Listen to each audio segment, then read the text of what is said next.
जय श्री कृष्ण। युधिष्ठिर ने कहा कि हे श्री कृष्ण, फागुन शुक्ल पक्ष की एकादशी का नाम और महात्मा बताने की कृपा कीजिए। तब भगवान श्री कृष्ण कहते हैं कि हे महाभाग धर्मनंदन, सुनो। तो मैं इस समय वह प्रसंग सुनाता हूँ जिसे राजा मानधाता के पूछने पर महात्मा वशिष्ठ ने कहा था। फागुन शुक्ल पक्ष की एकादशी का नाम आमल की है। इसका पवित्र व्रत विष्णु लोक की प्राप्ति कराने वाला है। मानधाता ने पूछा कि हे द्विश्रेष्ठ, यह आमल की कब उत्पन्न हुई, मुझे बताइए। वशिष्ठ जी ने कहा कि महाभाग सुनो, पृथ्वी पर आमल की उत्पत्ति किस प्रकार हुई यह बताता हूँ। आमल की महान वृक्ष है जो सब पापों का नाश करने वाला है। भगवान विष्णु के थूकने पर उनके मुख से चंद्रमा के समान कांतिमान एक बिंदु प्रकट हुआ। वह बिंदु पृथ्वी पर गिरा। उसी से आमल की आंवले का महान वृक्ष उत्पन्न हुआ। यह सभी वृक्षों का आदिभूत कहलाता है। इसी समय समस्त प्रजा की सृष्टि करने के लिए भगवान ने ब्रह्मा जी को उत्पन्न किया। उन्हीं से इन प्रजाओं की सृष्टि हुई। देवता, दानव, गंधर्व, यक्ष, राक्षस, नाग तथा निर्मल अंतःकरण वाले महर्षियों को ब्रह्मा जी ने जन्म दिया। उनमें से देवता ऋषि उस स्थान पर आए जहाँ विष्णुप्रिया आमल की का वृक्ष था। महाभाग उसे देखकर देवताओं को बड़ा विस्मय हुआ। वे एक दूसरे पर दृष्टिपात करते हुए उत्कंठा पूर्वक उस वृक्ष की ओर देखने लगे और खड़े खड़े सोचने लगे कि यह वृक्ष पाकर आदि वृक्ष तो पूर्व कल्प की ही भांति है, जो सब के सब हमारे परिचित है, किंतु इस वृक्ष को हम नहीं जानते। उन्हें इस प्रकार चिंता करते देखकर आकाश सुने कि हे महर्षियों, यह सर्वश्रेष्ठ आमल की का वृक्ष है जो विष्णु को प्रिय है। इसके स्मरण मात्र से गोदान का फल मिलता है। स्पर्श करने से इसे दूना और फल भक्षण करने से तिगुना पुण्य प्राप्त होता है। इसलिए सदा यत्नपूर्वक आमल के का सेवन करना चाहिए। यह सब पापों को हरने वाला वैष्णव वृक्ष बताया गया है। इसके मूल में विष्णु, उसके ऊपर ब्रह्मा, स्कंद में परमेश्वर भगवान रुद्र और शाखाओं में मुनि, टहनियों में देवता, पत्तों में वसु, फूलों में मरुदगण तथा फलों में समस्त प्रजापति वास करते हैं। आमल की सर्वदेवमयी बताई गई है, अतः विष्णु भक्त पुरुषों के लिए यह परम पूज्य है। ऋषि बोले, अव्यक्त स्वरूप से बोलने वाले महापुरुष, हम लोग आपको क्या समझे? आप कौन हैं? देवता हैं या कोई और? हमें ठीक ठीक बताइए। आकाश में कि जो संपूर्ण भूतों के कर्ता और समस्त भुवनों के सृष्टा हैं, जिन्हें विद्वान पुरुष भी कठिनता से देख पाते हैं, वही सनातन विष्णु मैं हूँ। देवादिदेव भगवान विष्णु का कथन सुनकर उन ब्रह्म कुमार महर्षियों के नेत्र आश्चर्य से चकित हो उठे। उन्हें बड़ा विस्मय हुआ। वे आदि अंतरहित भगवान की स्तुति करने लगे। ऋषि बोले कि संपूर्ण भूतों के आत्मभूत आत्मा एवं परमात्मा को नमस्कार है। अपनी महिमा से कभी च्युत न होने वाले अच्युत को नित्य प्रणाम है। अंतरहित परमेश्वर को बारंबार प्रणाम है। दामोदर कवि सर्वज्ञ और यज्ञेश्वर को नमस्कार है। हे मायापते, आपको प्रणाम है। आप विश्व के स्वामी हैं, आपको नमस्कार है। ऋषियों के इस प्रकार स्तुति करने पर भगवान श्री हरि संतुष्ट हुए और बोले कि महर्षि, तुम कौन सा अभिष्ट वरदान दूं? ऋषि बोले, भगवान, यदि आप संतुष्ट हैं तो हम लोगों के लिए कोई ऐसा व्रत बताइए जो स्वर्ग और मोक्ष फल प्रदान करने वाला हो। श्री विष्णु बोले कि महर्षियों, फागुन शुक्ल पक्ष में यदि पोष्य नक्षत्र हो से युक्त द्वादशी हो तो वह महान पुण्य देने वाली और बड़े बड़े पापों का नाश करने वाली होती है। हे द्विजवरों, उसमें जो विशेष कर्तव्य है उसको सुनो। आमल के एकादशी में आंवले के वृक्ष के पास जाकर वहाँ रात्रि में जागरण करना चाहिए।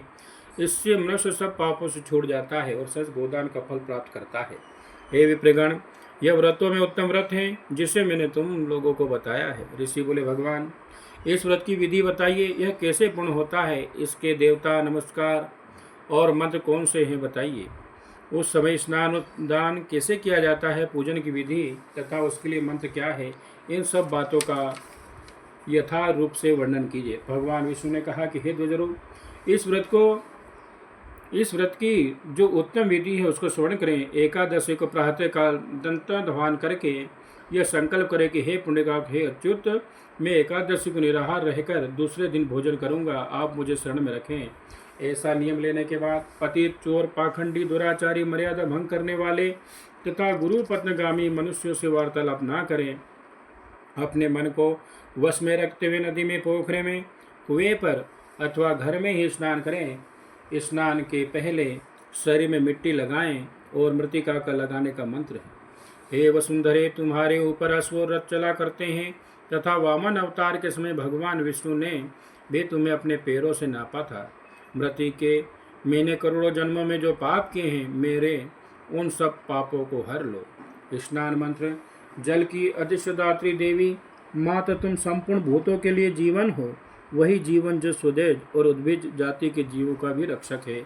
तुम रसों की स्वामिनी हो, तुम्हें नमस्कार है। आज मैं संपूर्ण तीर्थों, कुंडों, झरनों, नदियों और देव संबंधी सरोवरों में स्नान कर चुका हूँ।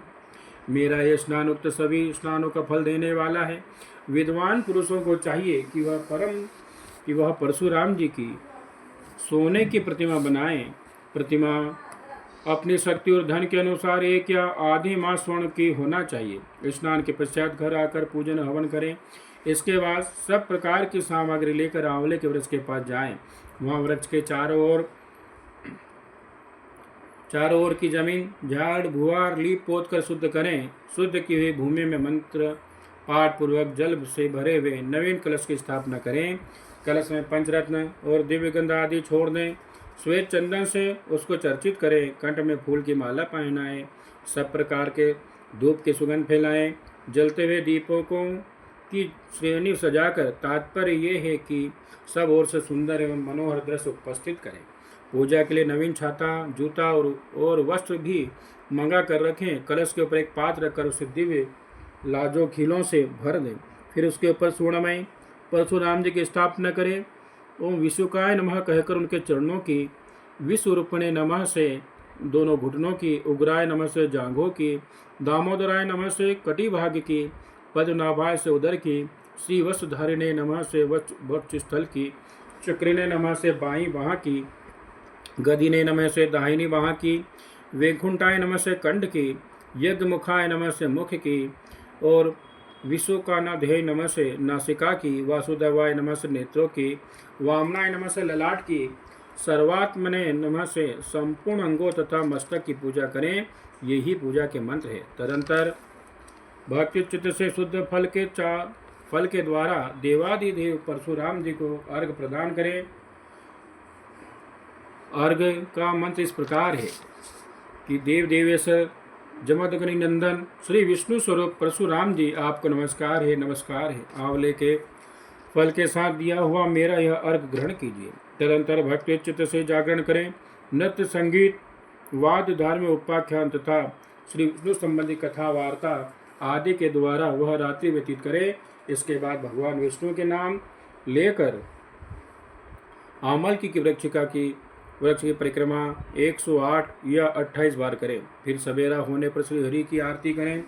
ब्राह्मण की पूजा करके वहाँ की सब सामग्री में उसे निवेदन कर दें। परशुराम जी का कलश, 2 वस्त्र, जूता आदि सभी वस्तुएं दान कर दें और भावना करें कि परशुराम जी के स्वरूप में भगवान विष्णु मुझ पर प्रसन्न हो। तत्पश्चात आमल की का स्पर्श करके उसकी प्रदक्षिणा करें और स्नान करने के बाद विधि पूर्वक ब्राह्मणों को भोजन कराएं। तदंतर कुटुंबियों के साथ बैठकर स्वयं भी भोजन करें। ऐसा करने से जो पुण्य होता है वह सब बताता हूँ, सुनो।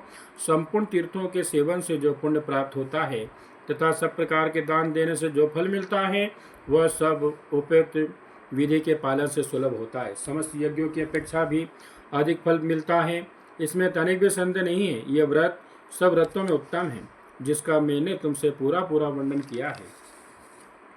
वशिष्ठ जी कहते हैं कि महाराज, इतना कहकर देव देवेश्वर भगवान विष्णु वहीं अंतर्ध्यान हो गए। तत्पश्चात उन समस्त महर्षियों ने उक्त व्रत का पूर्ण रूप से पालन किया। हे नरश्रेष्ठ, इसी प्रकार तुम्हें भी इस व्रत का अनुष्ठान करना चाहिए। भगवान श्री कृष्ण कहते हैं कि युधिष्ठिर, यह दुर्दश व्रत मनुष्य को सब पापों से मुक्त कराने वाला है। जय श्री कृष्ण।